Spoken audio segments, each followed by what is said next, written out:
ലോകത്തിൽ ഏറ്റവും കൂടുതൽ വിറ്റഴിക്കപ്പെട്ടതും വിതരണം ചെയ്യപ്പെട്ടതുമായ പുസ്തകമാണ് ബൈബിൾ.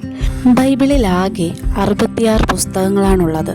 അതിൽ 39 പുസ്തകങ്ങൾ പഴയ നിയമത്തിലും 27 പുസ്തകങ്ങൾ പുതിയ നിയമത്തിലുമായിട്ടാണ് കിടക്കുന്നത്. വിശുദ്ധ സത്യവേദ പുസ്തകം അല്ലെങ്കിൽ ബൈബിൾ എന്ന് നാം വിളിക്കുന്ന ഈ പുസ്തകം ലോക ചരിത്രത്തെയും ലോക സംസ്കാരത്തെയും സ്വാധീനിച്ചതുപോലെ തന്നെ മലയാള ഭാഷയെയും മലയാള സാഹിത്യത്തെയും ഒത്തിരി സ്വാധീനിച്ചിട്ടുണ്ട്. ഇന്ത്യയിലൊട്ടാകെ ബൈബിൾ കൂടുതൽ അച്ചടിക്കുന്നത് ബാംഗ്ലൂരിലെ MG റോഡിലെ ബൈബിൾ സൊസൈറ്റി ഓഫ് ഇന്ത്യയാണ്. വിശുദ്ധ സത്യവേദ പുസ്തകത്തെക്കുറിച്ച് ബൈബിൾ സൊസൈറ്റി ഓഫ് ഇന്ത്യ എഴുതിയിട്ടുള്ള ആമുഖം ഞാൻ നിങ്ങളിലേക്ക് പകർന്നു തരികയാണ്. ലോകത്തിൽ ഉണ്ടായിട്ടുള്ളതിൽ വച്ച് ഏറ്റവും ശക്തമായ പുസ്തകമാണ് താങ്കൾ കേൾക്കാനിരിക്കുന്നത്. 40-ലധികം ഗ്രന്ഥകാരന്മാർ 1500-ലധികം വർഷങ്ങൾ കൊണ്ട് പരിശുദ്ധാത്മ പ്രേരിതമായി എഴുതിയിട്ടുള്ളതാണ് സത്യവേദ പുസ്തകം. 66 പുസ്തകങ്ങൾ ഉൾക്കൊള്ളുന്ന സത്യവേദ പുസ്തകം. മലയാള വേദപുസ്തകത്തിൻ്റെ ആ ഒരു നാൾ വഴി നമുക്ക് കേൾക്കാം. തിരുവിതാംകൂർ സംസ്ഥാനമെന്ന് മുമ്പ് അറിയപ്പെട്ടിരുന്ന കേരളത്തിൻ്റെ മാതൃഭാഷ മലയാളമാണ്. തോമസ് അപ്പോസ്തലന്റെ കാലം മുതലുള്ള പാരമ്പര്യമാണ് കേരള സുറിയാനി സഭയ്ക്കുള്ളത്. ഇവർ ഉപയോഗിച്ചിരുന്ന ആരാധനാക്രമത്തിനും സുറിയാനി ബൈബിളിനും 12 നൂറ്റാണ്ട് പഴക്കമുണ്ട്. ഫിലിപ്പോസ് റമ്പാനും തിമ്മപ്പ പിള്ളയും ചേർന്ന് സുറിയാനി ബൈബിളിൽ നിന്നും 4 സുവിശേഷങ്ങൾ മാത്രം തമിഴ് തർജ്ജമയെ അടിസ്ഥാനമാക്കി മലയാളത്തിൽ 1807 പൂർത്തിയാക്കി. ഈ 4 സുവിശേഷങ്ങൾ British and Foreign Bible Society നൽകിയ പേപ്പറും സാമ്പത്തിക സഹായവും ഉപയോഗിച്ച് 1811 ഒരു പുസ്തകമായി അച്ചടിച്ച് പ്രസിദ്ധീകരിച്ചു. തിരുവിതാംകൂറിൽ പാർത്തിരുന്ന ബ്രിട്ടീഷുകാർ ബൈബിൾ തർജ്ജമയിൽ പ്രത്യേക താൽപര്യം കാണിച്ചിരുന്നു. Colonel Colin Macaulay, major John Munro എന്നിവരെ ഇത്തരത്തിൽ പ്രത്യേകം സ്മരിക്കേണ്ടതുണ്ട്. 1813 തിമ്മപ്പ പിള്ള പുതിയ നിയമം മുഴുവൻ തർജ്ജമ ചെയ്തെങ്കിലും തിരുത്തലുകൾ ധാരാളം വേണ്ടിയിരുന്നതിനാൽ പ്രസിദ്ധീകരിക്കുവാൻ കഴിഞ്ഞില്ല. തുടർന്ന് 1817 മുഴുവൻ ബൈബിളും കോട്ടയത്ത് നിന്ന് അച്ചടിക്കുവാൻ തീരുമാനമായി.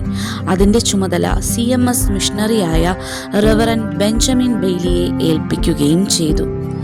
1811 British and Foreign Bible Society കൽക്കട്ടയിൽ സ്ഥാപിതമായതോടെ ഭാരതീയ ഭാഷകളിൽ വേദപുസ്തകം പ്രസിദ്ധീകരിക്കുവാനുള്ള ചുമതല ബൈബിൾ സൊസൈറ്റിയുടെ മേൽ നിക്ഷിപ്തമായി. ദക്ഷിണേന്ത്യൻ ഭാഷകളിലേക്ക് ത്വരിതഗതിയിൽ വേദപുസ്തകം തർജ്ജമ ചെയ്ത് പ്രസിദ്ധീകരിക്കുന്നതിനായി 1820 ബ്രിട്ടീഷ് ആൻഡ് ഫോറിൻ ബൈബിൾ സൊസൈറ്റിയുടെ കീഴിൽ മദ്രാസ് ഓക്സിലറി സ്ഥാപിതമായി. 1829 ബെഞ്ചമിൻ ബെയ്ലിയുടെ പുതിയ നിയമ പുസ്തകത്തിന്റെ മലയാള തർജ്ജമ മദ്രാസ് ഓക്സിലറി പ്രസിദ്ധീകരിച്ചു. തുടർന്ന് റവറൻ ബെഞ്ചമിൻ ബെയ്ലിയും സഹായികളും ചേർന്ന് പഴയ നിയമത്തിന്റെ തർജ്ജമ ആരംഭിച്ചു. ബൈബിൾ സൊസൈറ്റി നിയമിച്ച കമ്മിറ്റി ബെയ്ലിയുടെ തർജ്ജമ പരിശോധിച്ച് വേണ്ട തിരുത്തലുകൾ വരുത്തി. 1841 മദ്രാസ് ഓക്സിലറി പഴയ നിയമവും പ്രസിദ്ധീകരിച്ചു. ബാസൽ മിഷനിലെ ഡോക്ടർ ഹെർമൻ ഗുണ്ടർട്ടിന്റെ തർജ്ജമയും ബൈബിൾ സൊസൈറ്റിയുടെ അതാതു കാലത്തെ ബൈബിൾ പ്രസിദ്ധീകരണത്തിന് സഹായകമായി. തൽഫലമായി 1859 ബെയ്ലിയുടെ പരിഷ്കരിച്ച പഴയ നിയമ തർജ്ജമ പ്രസിദ്ധീകൃതമായി. അതേ തുടർന്ന് British and Foreign Bible society മലയാള വേദപുസ്തകത്തിന് ആവശ്യമായ പരിഷ്കരണങ്ങൾ വരുത്തി അച്ചടിച്ച് പ്രസിദ്ധീകരിച്ചു വന്നു.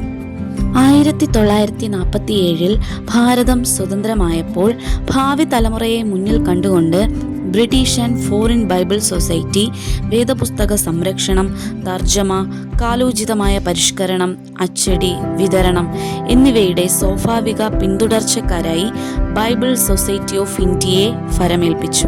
അപ്രകാരം ബൈബിൾ സൊസൈറ്റി ഓഫ് ഇന്ത്യ വേദപുസ്തകത്തിന്റെ നിയമാനുസൃത ഉടമസ്ഥാവകാശി എന്ന നിലയിൽ ഭാരതീയ സഭകളോട് വളരെയധികം കടപ്പെട്ടിരിക്കുന്നു.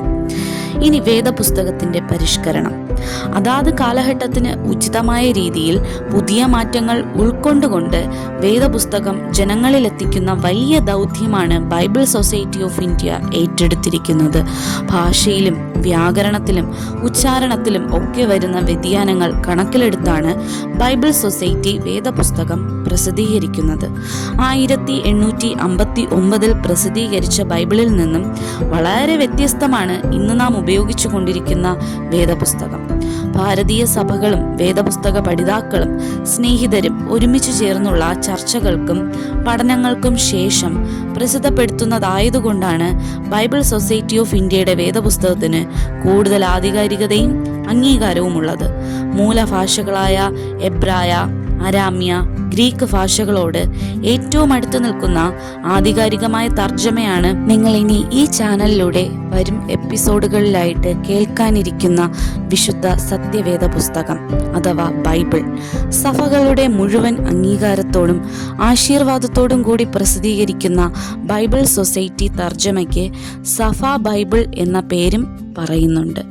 അപ്പോൾ നമ്മുടെ ഈ ജിക്സ് വോക്കൽ എന്ന ചാനലിലൂടെ നമ്മുടെ ഈ സത്യവേദ പുസ്തകത്തിൻ്റെ ഓരോ അധ്യായങ്ങളും ഓരോ വാക്യങ്ങളും ഓരോ വാക്കുകളും നിങ്ങളുടെ മുന്നിലേക്ക് എപ്പിസോഡുകളായിട്ട് ഞാൻ എത്തിക്കുന്നതായിരിക്കും. എല്ലാവരും അതിനായി കാതോർക്കുക. നിങ്ങളെല്ലാവരും ഈ ചാനലിനെ സബ്സ്ക്രൈബ് ചെയ്ത് വയ്ക്കുക. അതുപോലെ ലൈക്കും മറ്റുള്ളവരിലേക്ക് ഷെയറും ചെയ്യുക.